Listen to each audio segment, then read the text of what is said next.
حاضرین و ناظرین، آج کی بحث کا موضوع ہے خودی، خدا اور کائنات۔ اس بحث کی ابتدا میں اس نقطے سے کروں گا کہ حضرت علامہ جب انفرادی خودی کا تصور پیش کرتے ہیں تو انفرادی خودی کو وہ خودی محدود بھی کہتے ہیں، یعنی یہ اصطلاح بھی استعمال کرتے ہیں، خودی محدود یا فائنائٹ ایگو۔ اور یہ اصطلاح بالخصوص اس لیے استعمال کی گئی ہے جب وہ بتانا چاہتے ہیں کہ خودی محدود کا تعلق خدا سے یا خودی مطلق سے کیا ہے، کیونکہ وہ خدا کو خودی مطلق یا الٹیمیٹ ایگو کہتے ہیں۔ تو یہ تو پہلا نقطہ ہے جو آپ اپنے ذہن میں رکھیں کہ اقبال کے ہاں خودی محدود بھی مشتمل ہے ایک اصطلاح کے طور پر، اور بالخصوص جب وہ واضح کرنا چاہتے ہیں کہ خودی محدود کا تعلق خودی مطلق کے ساتھ کیا ہے یا انسان کا تعلق خدا کے ساتھ کیا ہے۔ دوسرا نقطہ جو ذہن میں رکھنا چاہیے وہ یہ ہے کہ اقبال کے ہاں خودی محدود جو ہے وہ اجتماعی خودی یا معاشرے کے لیے تو اپنا سب کچھ قربان کر کے وہ منزل حاصل کر سکتی ہے جسے اقبال بے خودی کہتے ہیں، لیکن جہاں تک اس کا خدا کی ذات کے ساتھ تعلق ہے وہاں جو خودی محدود ہے وہ استغراق کی کیفیت کے باوجود خدا کی ذات میں یا خودی مطلق میں فنا نہیں ہوتی یا فنا نہیں ہو سکتی۔ یعنی مطلب یہ ہے کہ فرد معاشرے کے لیے تو اپنا سب کچھ قربان کر دے لیکن خدا سے اپنا فاصلہ ہمیشہ قائم رکھے۔ تو مدعا کہنے کا یہ ہے کہ جہاں تک صوفیاء کرام کا تعلق ہے وہاں دو قسم کے فرقے آپ کو نظر آتے ہیں صوفیاء کرام میں۔ ایک وہ ہیں جو فنا فی اللہ پہ یقین رکھتے ہیں یا ان کا مسلک فنا فی اللہ ہے، وہ سمجھتے ہیں کہ انسان کا مقصد یہی ہے کہ خدا کی ذات میں اپنے آپ کو فنا کر دے، اور یا دوسرا ان کا گروہ ہے جو بقا باللہ کے مسلک کے قائل ہیں، جس سے مراد یہ ہے کہ جو انسان کی ذات ہے وہ خدا میں فنا نہ ہو بلکہ اس میں اس کے اللہ کے ساتھ ہی بقا حاصل کر لے۔ تو اقبال کا جو مسلک ہے وہ فنا فی اللہ کا مسلک نہیں بلکہ بقا باللہ کا مسلک ہے۔ اب ہم آتے ہیں اس بحث کی طرف کہ خداوند تعالیٰ کے وجود کے ثبوت کے متعلق انسان کے پاس طریقہ کار کیا ہے۔ ایک طریقہ جو ہے وہ تو ہے ایمان بالغیب، کہ خدا کی ہستی پر، خدا کے وجود کے متعلق آپ ایمان بالغیب ہی رکھ سکتے ہیں، اس کے علاوہ اور کوئی طریقہ کار نہیں۔ دوسرا جو طریقہ ہے وہ ہے عقلی دلائل کی بنیادوں پر خدا کا وجود ثابت کرنا۔ تو جو پہلا طریقہ ہے ایمان بالغیب، اس کا تعلق تو وجدان، قلب یا فواد کے ساتھ ہے، اور وہاں عقلی بحث یا منطقی بحث کی گنجائش نہیں۔ جہاں تک دوسرے طریقہ کار کا تعلق ہے، میں آپ کے سامنے مختصراً پیش کرتا ہوں کہ مختلف فلاسفہ نے عقلی دلیلیں کیا دی ہیں خدا کے وجود کے متعلق، یا منطقی دلائل جو آج تک دیے گئے ہیں وہ کیا ہیں۔ ان میں سے تین تو مشہور ہیں جو ارسطو نے قائم کر رکھے ہیں، اور وہی تین دلائل عیسوی علم کلام نے بھی اپنے استعمال کیے، اور مسلم متکلمین جو تھے، علم کلام کے جو ماہرین تھے، انہوں نے بھی وہ استعمال کیے ہیں۔ تو ان تین دلائل میں سے پہلا جو ہے وہ تو دلیل جو ہے وہ دلیل کونی کہلاتی ہے، جس کو انگریزی میں کہتے ہیں cosmological proof for the existence of God. تو یہ دلیل کونی جو ہے اس سے مراد یہ ہے کہ ایک سلسلہ ہے علت اور معلول کا، کاز اینڈ ایفیکٹ کا، یعنی یہ آرگومنٹ اس بیسس پر چلتا ہے کہ ہر معلول جو آپ کے سامنے ہے، جو بھی ایفیکٹ آپ کے سامنے ہے، اس کی کوئی نہ کوئی کاز یا کوئی نہ کوئی علت ہے، حتیٰ کہ ہم فائنل کاز پر پہنچ جاتے ہیں، اور یہ فائنل کاز یا علت العلل یا علت اولا یہ خدا ہے۔ یعنی یہ طریقہ ہے اس آرگومنٹ کا۔ اب صورت یہ ہے کہ اس پر منطقی اعتراض جس کی بنیاد پر اس دلیل کو باطل ثابت کیا جا سکتا ہے وہ یہ ہے کہ جب ہم نے شروع ہی اس اصول سے کیا کہ ہر ایفیکٹ کی کوئی نہ کوئی کاز ہے، ہر معلول کی کوئی نہ کوئی علت ہے، تو پھر ہم آخری علت پر کیوں کھڑے ہو گئے؟ کیا وہ جو آخری علت جسے ہم کہتے ہیں وہ معلول نہیں کسی اور علت؟ اور اس طرح اگر یہ سلسلہ قائم رکھا جائے تو ہم کہاں پہنچ جاتے ہیں؟ علل متناہیہ کا لا متناہی سلسلہ، اس میں ہم پھنس جاتے ہیں، جس کو انگریزی اصطلاح میں کہتے ہیں انفینٹ ریگریس، منطقی جارگن میں اس کو انفینٹ ریگریس کہتے ہیں۔ ہم اس آرگومنٹ، اس سائیکلک آرگومنٹ میں مبتلا ہو جاتے ہیں کہ بھئی اس ایفیکٹ کی بھی کوئی نہ کوئی کاز ہوگی، وہ کاز بھی ایفیکٹ ہے کسی اور کاز کا، اور اسی طرح آپ انفینٹ ریگریس میں چلے جائیں۔ سو یہ جو کہہ لیجئے دلیل جو ہے، دلیل کونی، یہ بھی بجائے خود باطل ہے۔ اب دوسری دلیل جو ہے وہ ہے دلیل غائی، جس کو ٹیلیولوجیکل آرگومنٹ یا teleological proof for the existence of God کہا جاتا ہے۔ اس میں خدا کا تصور بطور صانع موجود ہے، یعنی وہ اس طرح ہے جیسے ایک انسان گھڑی ایک بناتا ہے اور گھڑی کو چابی دے کے اس کو چھوڑ دیتا ہے، آپ اس سے الگ ہو جاتا ہے۔ تو یہ دلیل اس قسم کی ہے کہ خدا نے یہ ساری کائنات ساخت کر دی، جیسے کہ گھڑی کو کوئی ساخت کر دے، اور پھر اس کو چابی دے دی، اور اب وہ اس سے لا تعلق ہے، اس سے علیحدہ ہو چکا ہوا ہے بطور صانع کے، اب اس کا کوئی تعلق اس کائنات یا حیات کے ساتھ نہیں رہا۔ تو اس دلیل میں جو سکم ہے وہ یہی ہے کہ یہ تصور جو خدا کا ہے عقلی بنیادوں پر، یہ تو بالکل انسانی صانع کی طرح ہے کہ انسان جو ہے وہ اپنی کوئی چیز اگر تخلیق کرتا ہے یا کریٹ کرتا ہے تو اس سے لا تعلق ہو جاتا ہے، اس کا کوئی عمل دخل اس میں بعد میں اس کو نہیں رہتا۔ تو اس دلیل میں بھی یہی سکم ہے کہ یہ تو خدا کو بطور خالق تصور نہیں کر رہا، اس دلیل میں خدا کو بطور خالق تصور نہیں کیا جا رہا، بلکہ اس کو صرف بطور صانع تصور کیا جا رہا ہے، اور اس کا اس چیز کے ساتھ جو اس نے بنائی ہے اس سے اس کا تعلق ختم ہو گیا، یعنی وہ اپنے ہی قانون کا پابند ہو گیا ہے۔ تو یہ پابند خدا کا تصور ہے، لہذا یہ بھی صحیح تصور نہیں شمار کیا جا سکتا۔ سو جو ٹیلیولوجیکل آرگومنٹ ہے یا دلیل غائی جو ہے یہ بھی فیل ہو جاتی ہے، یہ بھی عقلی بنیاد پر ہی اس کو منہدم کیا جا سکتا ہے۔ تیسری دلیل جو ہے اس کو دلیل وجودی کہتے ہیں، یا اس کو ontological argument for the existence of God کہا جاتا ہے۔ اس دلیل سے مراد یہ کہ ہر انسان کے ذہن میں ایک کامل ذات کا تصور ہے۔ تو ارسطو یہ سوال اٹھاتا ہے کہ یہ کامل ذات کا تصور جو ہے وہ فطرت یا نیچر کی طرف سے تو نہیں آ سکتا، کیونکہ نیچر تو تغیر و تبدل کا نام ہے، لہٰذا میرے ذہن میں اگر ایک کامل ذات کا تصور ہے تو یہ خدا ہی نے میرے ذہن میں یہ تصور ڈالا ہے، سو لہٰذا اس لیے خدا ہے۔ یہ تیسری دلیل ہے جس کو عقلی دلیل میں سے دلیل وجودی کہا جاتا ہے۔ لیکن اس دلیل کو سب سے زیادہ استعمال کیا ہے ڈیکارٹ نے، جو مغربی فلسفے، جس کو جدید مغربی فلسفے کا موجد یا بانی سمجھا جاتا ہے مغرب، وہ اس طرح اس نتیجے پہ پہنچتا ہے، وہ کہتا ہے کہ میں سوچتا ہوں اس لیے میں ہوں، اور جب میں سوچتا ہوں تو مجھے احساس یہ ہوتا ہے کہ میں ایک ناکامل یا نامکمل شخصیت ہوں، میرے ذہن میں تصور ایک کامل ذات کا ہے، اور یہ کامل ذات جو ہے یہ خدا کی ذات ہے، اور یہ تصور اسی نے میرے ذہن میں ڈالا ہے۔ تو ڈیکارٹ نے اسی دلیل کو، ارسطو کی اسی دلیل کو جدید زبان میں اس طرح پیش کر رکھا ہے۔ اس پر کانٹ نے سب سے پہلے اعتراض یہ کیا ہے کہ کسی ذہن میں کسی چیز کا تصور ہونے سے مراد یہ نہیں ہے کہ وہ حقیقی طور پر اس کا وجود بھی ہے۔ تو وہ اعتراض اس کا یہ ہے کہ اگر میں اپنے ذہن میں یہ تصور کر لوں کہ میری جیب میں 100 روپیہ ہے، تو اس کا یہ مطلب نہیں ہے کہ میرے تصور ہی سے وہ 100 روپیہ میری جیب میں وجود میں یا وہ واقعی موجود ہوگا یا وجود میں آ جائے گا۔ سو محض تصور سے کوئی چیز، کسی چیز کا وجود ثابت نہیں ہو سکتا۔ سو اس دلیل میں یہ سکم۔ تو جس طرح میں نے آپ کے سامنے واضح کیا ہے کہ ان تینوں دلیلوں کو جو عقل انسانی نے بنا رکھی ہیں، ان کو عقل یا منطق ہی کے اصولوں سے غارت کیا جا سکتا ہے، ان کا خاتمہ کیا جا سکتا ہے۔ اب ہم آتے ہیں ایک اور دلیل کی طرف جو جدید فلسفے نے پیش کر رکھی ہے۔ یہ مشاہداتی دلیل مشاہداتی کہلاتی ہے۔ اس کو پیش کرنے والا برکلے تھا۔ اس کو انگریزی اصطلاح میں empirical proof for the existence of God کہا جاتا ہے۔ یہ برکلے کی عجیب و غریب دلیل ہے۔ وہ کہتا ہے کہ وجود جو ہے اس کا انحصار مشاہدے پر ہے، ایسی اسٹ پرسیپی۔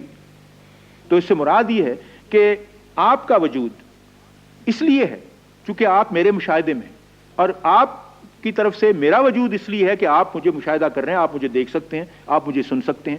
لہذا میں موجود ہوں، اور چونکہ آپ میرے سامنے بیٹھے ہیں میں آپ کو دیکھ سکتا ہوں، آپ موجود ہیں۔ سو وہ کہتا ہے کہ یہ وجود کی بنا یا اس کا انحصار ہی مشاہدے پر ہے۔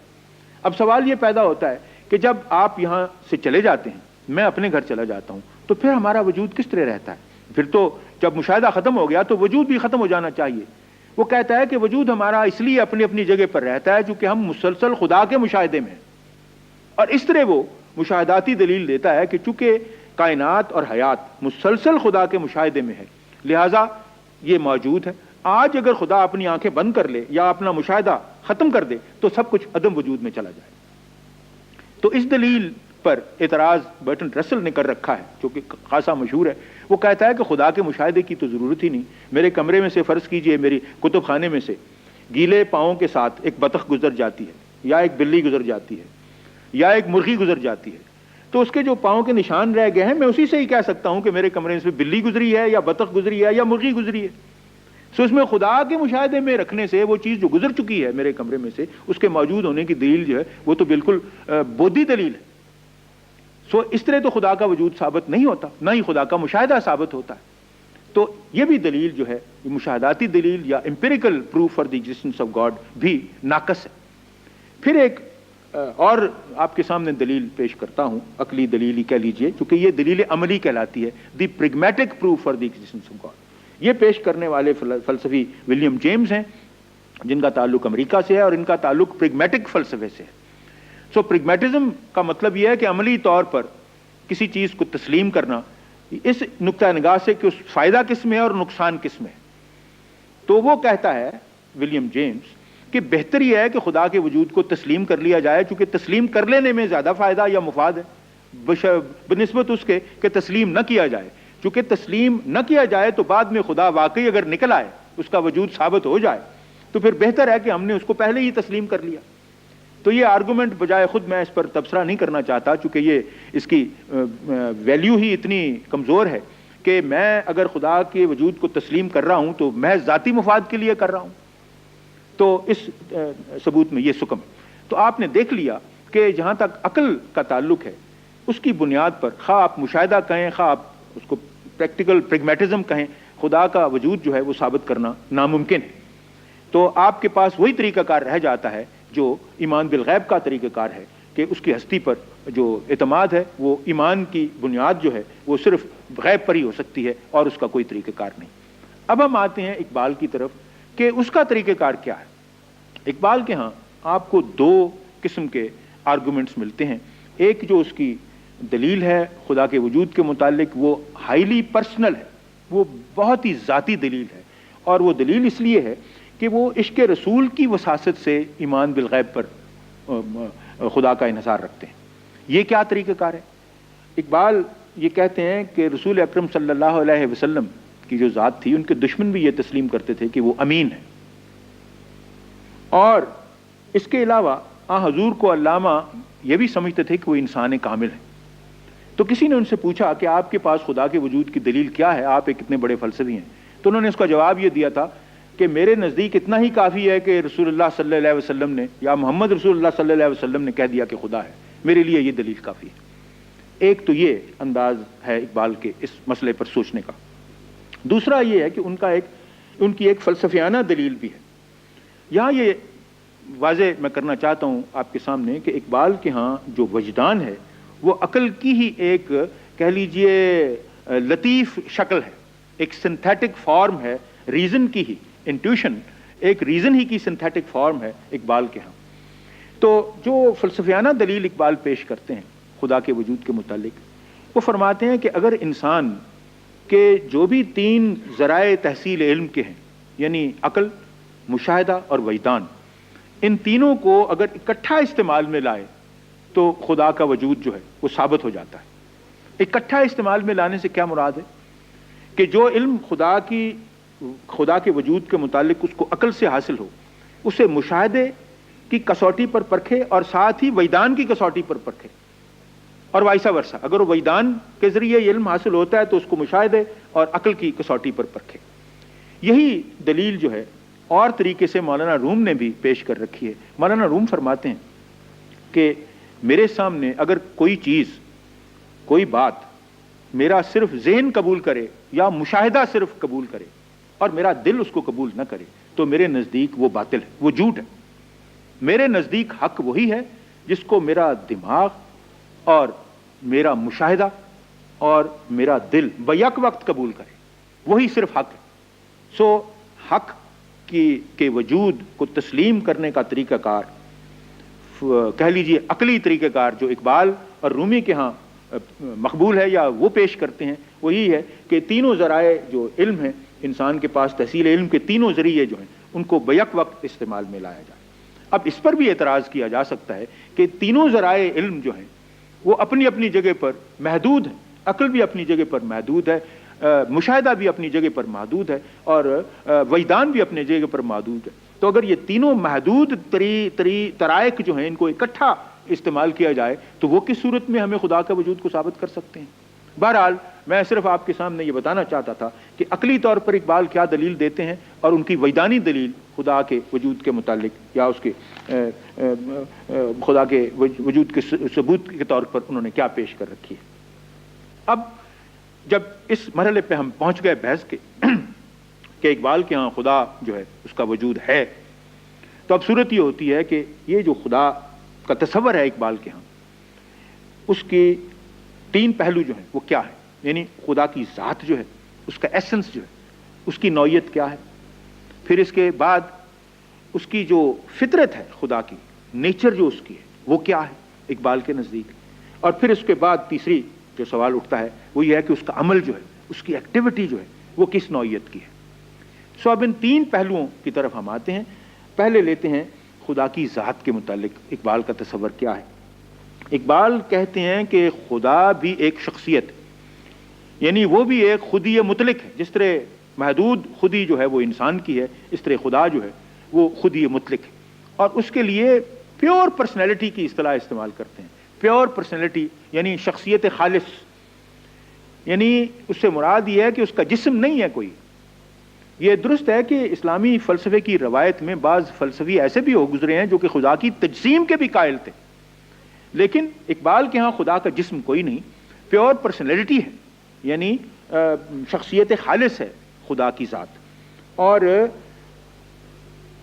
جب وہ یہ کہتے ہیں کہ وہ پیور پرسنالٹی ہے، اس سے مراد وہ لیتے ہیں کہ اسپیٹیل سینس میں یعنی خلا کی سینس میں وہ وسعت پذیر نہیں ہے اس کی ذات، یعنی وہ اس کی کوئی ایکسٹینشن نہیں ہے، لیکن جو اس کے اپنی تخلیقی فعالیت کی ممکنات اس کے وجود کے اندر مضمر ہیں وہ لامحدود ہے۔ اب یہ بات ذرا سمجھنے والی ہے کہ ایکسٹینشن تو تب ہوتی ہے جب کہ آپ کے ہاں خدا کا تصور بطور کسی مادی شکل کے ہو۔ مادہ جو ہے وہ ہمیشہ اکوپائی کرتا ہے اسپیس کو اور ایکسٹینڈڈ ہوتا ہے اسپیس میں۔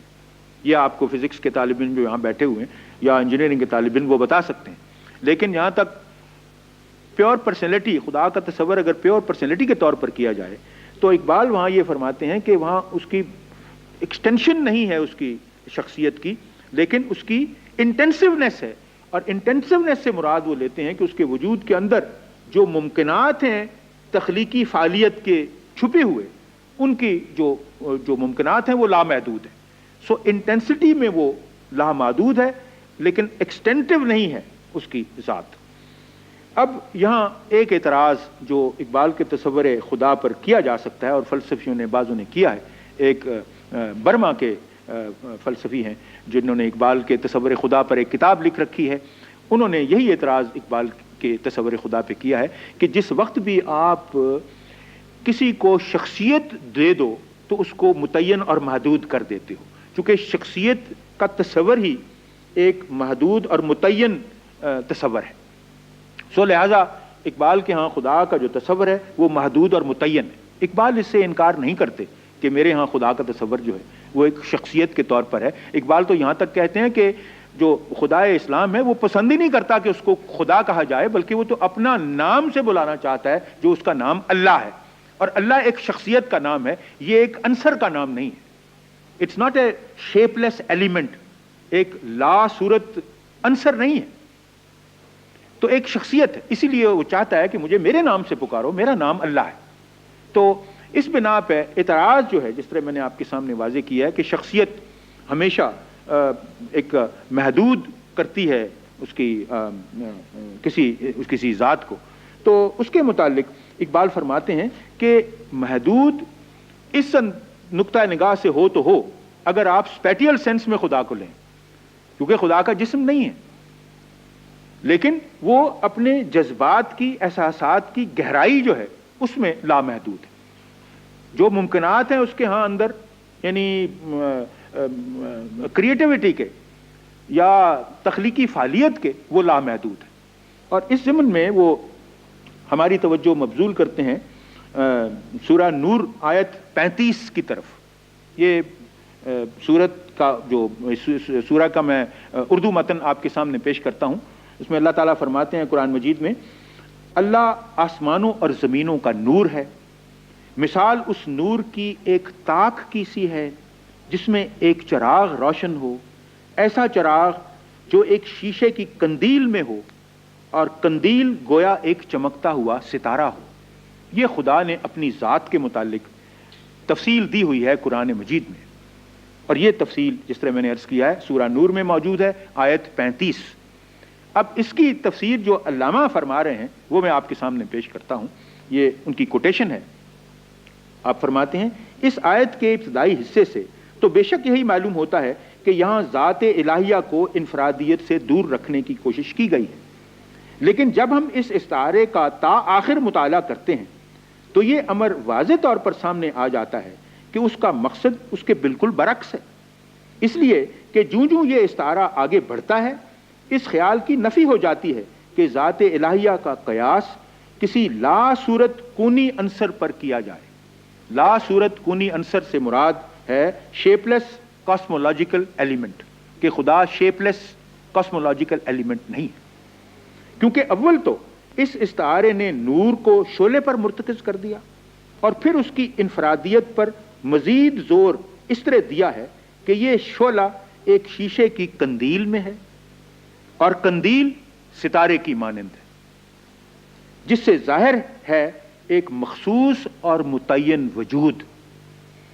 سو یہ ہے اقبال کا استدلال خدا کی ذات کے متعلق. اب آتے ہیں خدا کی فطرت کے متعلق کہ اس کی نیچر کیا ہے. یہ تو اس کی ذات ہو گئی. ذات اقبال کے نزدیک جس طرح میں نے آپ کے سامنے واضح کیا ہے ایک شخصیت ہے، یہ شخصیت مطلق ہے، یہ خودی مطلق ہے.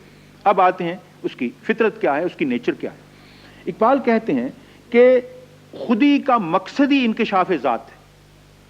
سو خدا کی جو نیچر ہے وہ constant affirmation of the great I am ہے. یہ اصطلاح ہے، اقبال کی ہی استعمال اس کو کرتے ہیں کہ یہ مسلسل انکشاف ذات، کیونکہ خدا خودی مطلق ہے، اور عام خودی جو ہے، جو خودی محدود ہے، اس کا کام بھی جوہر خودی کی نمود ہے. تو خدا تو خودی مطلق ہے، اس کا کام ہی انکشاف ذات ہے. اچھا، اب خودی مطلق کا کام انکشاف ذات اسی طرح ہے جیسے اقبال توقع رکھتے ہیں کہ خودی محدود بھی جو ہے وہ بھی اپنی ذات کا انکشاف کرتی رہے. اقبال کے وہ اشعار اپنے ذہن میں لائیے جس میں فرماتے ہیں، تیری نگاہ میں ثابت نہیں خدا کا وجود، میری نگاہ میں ثابت نہیں وجود تیرا. وجود کیا ہے؟ فقط جوہر خودی کی نمود، کر اپنی فکر کہ جوہر ہے بے نمود تیرا.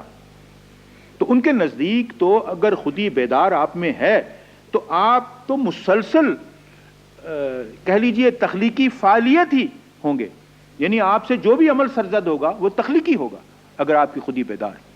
اگر خودی آپ کی بیدار نہیں تو پھر آپ کا جوہر بے نمود ہے.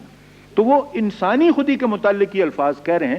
تو خدا کی ذات جو ہے وہ تو سوائے انکشاف ذات کے، یعنی اس کا جو نیچر ہے وہ یہی ہے کہ کانسٹنٹلی اپنی ذات کی جو ہے اس کا انکشاف کرتے چلے جانا. اب آتے ہیں عمل کی طرف. اب صورت یہ ہے کہ یہ انکشاف ذات جو ہے وہ اللہ تعالیٰ کس طرح کرتے ہیں. تو یہ ہے اس کا عمل، یعنی تخلیقی عمل، ایکٹیویٹی جو ہے خدا کی وہ کیا ہے. تو اقبال فرماتے ہیں کہ خدا کا عمل جو ہے اس کے دو طریقہ کار ہیں. عمل اس کا تخلیق ہے، کیونکہ تخلیق ہی کے ذریعے وہ انکشاف ذات کرتا ہے. تخلیق دو قسم کی ہے. اقبال قرآنی طور پر ثابت کرنے کی کوشش کرتے ہیں کہ ایک تخلیق کا عالم جو خدا کا ہے وہ عالم خلق ہے، اور خلق کے معنی ہیں پیدا کرنا، یعنی کائنات یا میٹیریل ورلڈ کو وجود میں لانا، پیدا کرتے چلے جانا، اسی طرح حیات کو پیدا کرنا اور وجود میں لانا۔ دوسرا ہے عالم امر، جس کے معنی ہیں حکم دینا۔ ایک تو تخلیق کرنا ہے کائنات کو یا پیدا کرنا ہے، اور پھر اس کو حکم دینا، direction, the directive activity of God and the creative activity of God. ایک تو کریشن ہو گئی، پھر اگر فرض کیجئے یہ جو صورت ہے آپ دیکھتے ہیں نظام شمسی میں سیارے جو ہیں وہ سورج کے ارد گرد گردش کر رہے ہیں، سورج خود اپنے ارد گرد گردش کر رہا ہے، اور سیارگان جو ہیں وہ خود اپنے ارد گرد گردش کر رہے ہیں۔ یہ عمل جو گردش کا ہے یہ ڈائریکٹیو ایکٹیویٹی ہے خدا کی، اور جو ان کا وجود میں آنا ہے وہ اس کی کریٹو ایکٹیویٹی ہے۔ اور انسان کے متعلق بھی اللہ تعالیٰ نے قرآن مجید میں یہ ارشاد فرمایا ہے کہ وہ تم سے پوچھتے ہیں کہ روح کیا ہے، انہیں کہو کہ یہ امر ربی ہے۔ تو اس سے مراد یہ ہے کہ جو خلق والا پہلو ہے وہ اس کا جسم ہے، جو روح والا پہلو ہے وہ عالم امر ہے، یعنی وہ خدا کی ڈائریکٹیو ایکٹیویٹی ہے۔ سو کریشن بھی جو اللہ تعالیٰ کرتا ہے وہ دو قسم کی، دو طریقہ کار سے کرتا ہے۔ اب صورت یہ ہے کہ یہ حیات و کائنات کی جو تشکیل ہے وہ خدا کے ہاں یہ عمل جو ہے تخلیقی، یہ کس طرح سرزد ہوتا ہے۔ اقبال کے نزدیک یہ جو اقبال فرماتے ہیں کہ جو خدا کریٹ کرتا ہے یہ خودیوں یا وحدتوں کی شکل میں کریٹ کرتا ہے۔ یہ وحدتیں اور خودیاں جو ہیں وہ عدم سے وجود میں لاتا ہے اور کائنات میں اضافہ کرتا چلا جاتا ہے ان کا، اور چونکہ کائنات میں مسلسل اضافہ ہوتا چلا جا رہا ہے لہٰذا یہ کائنات نامکمل ہے۔ تو اس ضمن میں اقبال جس نقطہ پر یا جس استدلال پر انحصار کر رہا ہے وہ ہے عاشرہ کا نقطہ نگاہ۔ یہ اشاعرہ جو تھے یہ علم کلام میں معتزلی علماء کے مقابلے میں یا ان کے برعکس ایک نظام فکر پیش کرتے ہیں۔ یہ ابو الحسن الاشعری اس مدرسے کا بانی تھا۔ تو یہ علماء جو تھے جن کو اشاعرہ کہتے ہیں انہوں نے ڈیولپ کر رکھی ہے ایک atomic concept of the creation of universe, atomic concept for the creation of universe, پیشتر اس کے کہ مغربی فلسفی اس تصور تک پہنچیں۔ یہ اشاعرہ ہی تھے جنہوں نے یہ کہا کہ ایک جو خدا کی کریشن ہے کائنات کی یہ ذرات کی شکل میں ہوتی ہے، اور ذرہ کی جو اصطلاح یہ استعمال کرتے ہیں اشاعرہ، یہ ذرہ ان کے نزدیک وہ ہے جس کو آگے جس کا تجزیہ ناممکن ہو۔ سو ذرے سے مراد ان کی وہ ہے یعنی وہ ایلیمنٹ جس کا آگے تجزیہ نہ کیا جا سکے۔ تو آج کی زبان میں وہ اس کے لیے جواہر کی اصطلاح بھی استعمال کرتے ہیں، جوہر کی جمع ہے جواہر۔ تو اشاعرہ کے نزدیک خدا کے ہاں یہ جوہر ہیں، اور یہ جو جواہر ہیں وہ ان کو عدم سے وجود میں لا کے ایک کہہ لیجئے کہ یہ عمل جو ہے وہ اس طرح ہوتا ہے کہ وہ کائنات میں ان کو پھینکتا ہے اور اس سے پھر آگے ایک سلسلہ جاری و ساری رہتا ہے۔ لیکن یہ اشاعرہ یہ بھی کہتے ہیں کہ اس جوہری عمل کی ذہنی تصویر جو ہے اس کو قائم کرنا ممکن نہیں، کہ یہ پروسیس کریشن کا آؤٹ آف نتھنگنس کس طرح یہ وجود میں چیزیں لائی جاتی ہیں، اور یہ کائنات اور یہ سولر سسٹمز اور یہ کانسٹلیشنز اور یہ گیلیکسیز یہ کس طرح وجود میں آتی ہیں، یہ جو اس کی تصویر ہے ذہنی طور پر اس کو قائم کر سکنا ممکن نہیں۔ اقبال کے ہاں آپ سمجھ گئے ہوں گے کہ اقبال جن کو اشاعرہ کہتے ہیں جواہر، اقبال انہیں جواہر خودی یا خودیاں اور وحدتوں کی اصطلاح استعمال کر رہے ہیں کہ خدا اس قسم کی اس طریقے سے کریشن کرتا ہے۔ یہی فکر بعد میں آپ کو جرمن فلسفی لائبنٹس میں بھی ملے گا جو انہی جواہر کو مونیڈز کہتا ہے۔ گو اس کے ہاں تصور ونڈو لیس مونیڈز کا ہے جس میں عمل کی کوئی صلاحیت نہیں ہے، ان کے ہاں تصور ڈیڈ مونیڈز کا ہے۔ لیکن اشاعرہ جو تھے ان کے ہاں تصور ڈیڈ مونیڈز کا نہیں ہے، وہاں جواہر جو ہیں وہ بجائے خود اس کے اہل ہیں کہ وہ آگے ایوولوشن کی شکل اختیار کریں۔ اقبال فرماتے ہیں کہ اشاعرہ نے جب یہ تصور پیش کیا تو ان کے سامنے قرآن مجید کی غالباً یہ آیت ہوگی، اور آیت کا حوالہ اقبال دیتے ہیں کہ قرآن مجید میں اللہ تعالیٰ نے خود فرمایا ہے کہ میرا عمل جو تخلیقی عمل جو کائنات کی ساخت کے سلسلے میں ہے وہ کس طرح کیا جاتا ہے اور وہ کس طرح وقوع پذیر ہوتا ہے۔ سورہ الحجر آیت 21 اس میں اللہ تعالیٰ فرماتے ہیں یہاں ایک ہی چیز نہیں بلکہ ہمارے یہاں خزانے بھرے پڑے ہیں اور ہم اس کو نازل نہیں کرتے مگر ایک مقررہ حد تک۔ تو اقبال فرماتے ہیں کہ جدید طبیعیات میں، فزکس میں، عالم طبی کی ہر مقدار کے اصل جوہر ایٹم کا تصور بھی بطور عمل یعنی ایکٹیویٹی کے ہے، اس کی ذہنی تصویر جو ہے وہ ممکن نہیں۔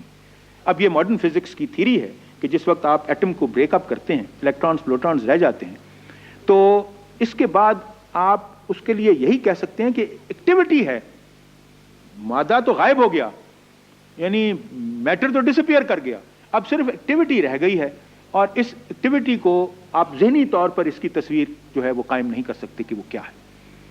اور یہی چیز اشاعرہ نے آج سے صدیاں پہلے کہہ رکھی ہے کہ جو جواہر ہیں ان کا جو عمل ہے، اس کی کریشن کا عمل جو ہے، اس کو ذہنی تصویر جو ہے اس کی قائم نہیں کی جا سکتی۔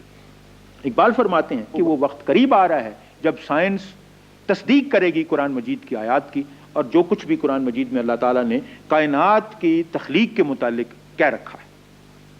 اب ہم آتے ہیں اقبال کے انسان کی طرف کہ اقبال کے ہاں انسان جو ہے وہ بھی تو اسی طرح کریٹ ہو گیا۔ آپ فرماتے ہیں کہ جو بھی کچھ کائنات میں ہے، حیات یا کائنات کی شکل میں، یہ سب خودی ہی کی پست و بالا صورت ہے۔ خودیاں یا وحدتیں جن سے کائنات کی ساخت ہوتی ہے، اسی سے حیات کی ساخت بھی اللہ نے کر رکھی ہے۔ صرف فرق یہ ہے کہ انسان کی شکل میں وہ اپنی تکمیل تک پہنچ جاتی ہے، وہی جو کریٹو ایکٹیویٹی ہے۔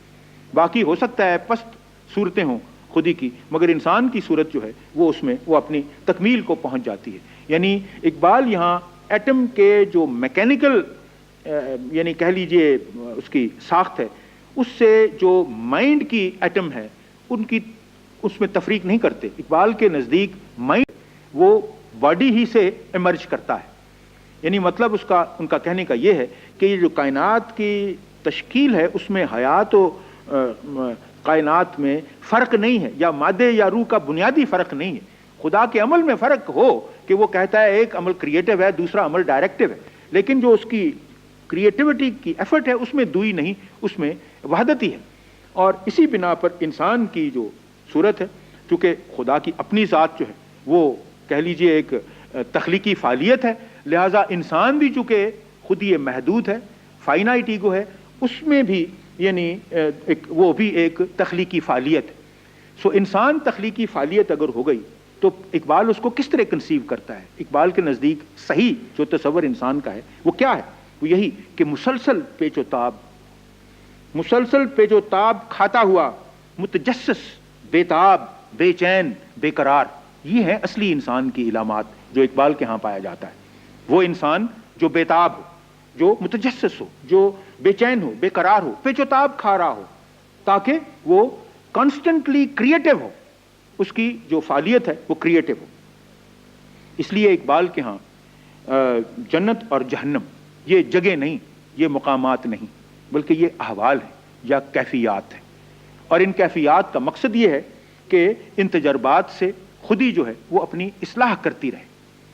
اور پھر فرماتے ہیں کہ نہ جنت مسلسل عیش و آرام کی کوئی کیفیت ہے، اور نہ جہنم اذیت کا گڑھا ہے۔ حیات ایک تسلسل ہے، انسان خدا کی نو بنو تجلیات کی تحصیل کے لیے ہمیشہ آگے سے آگے ہی بڑھتا رہے گا۔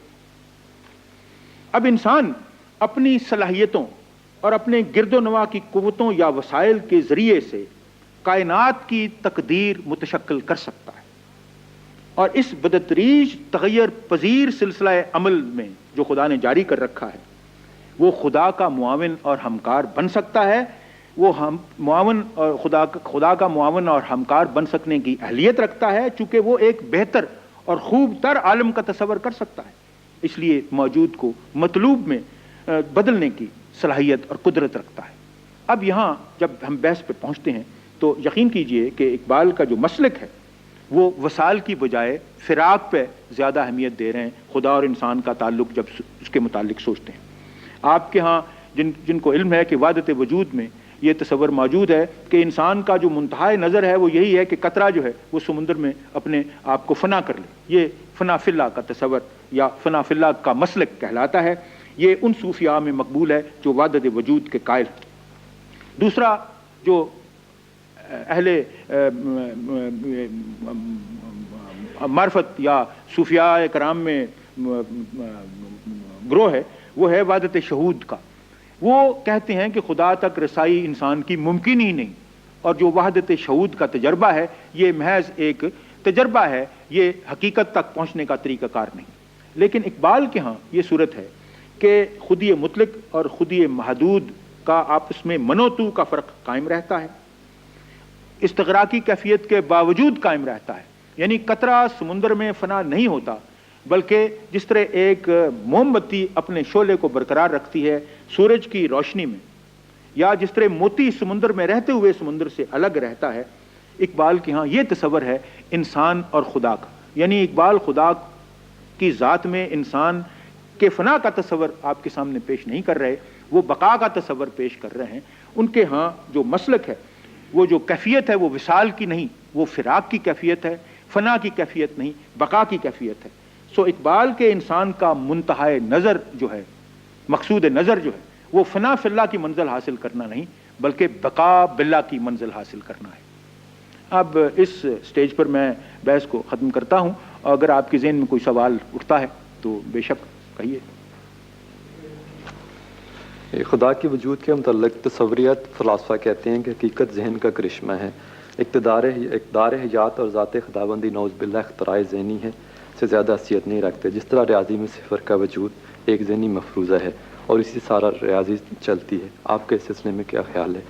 یہ ٹھیک ہے، جو دہریہ ہوگا وہ یہی کہے گا کہ میرے نزدیک خدا کا وجود نہیں، لیکن دیکھیے منطق کے نقطہ نگاہ سے یا عقلی اصولوں کی بنا پر وہ سٹینڈ بھی غلط ہے، کیونکہ جس وقت میں کہوں کہ میں خدا کے وجود کو تسلیم نہیں کرتا، اس کا مطلب یہ ہے کہ وجود تو اس کا ہے، یعنی منطق کے نقطہ نگاہ سے یہ پوزیشن بھی غلط پوزیشن ہے، یعنی منطقی اعتبار سے اس پوزیشن کی ساؤنڈنس جو ہے وہ کوسچنیبل ہے، کہ جس وقت میں یہ فکرہ کہتا ہوں کہ خدا کا تصور جو ہے وہ اختراع ہے انسان کے ذہن کی، تو میری پوزیشن یہی ہے کہ وہ اختراع میرے خیال میں یہ صورت ہے، حقیقت میں ممکن ہے یہ صورت نہ ہو۔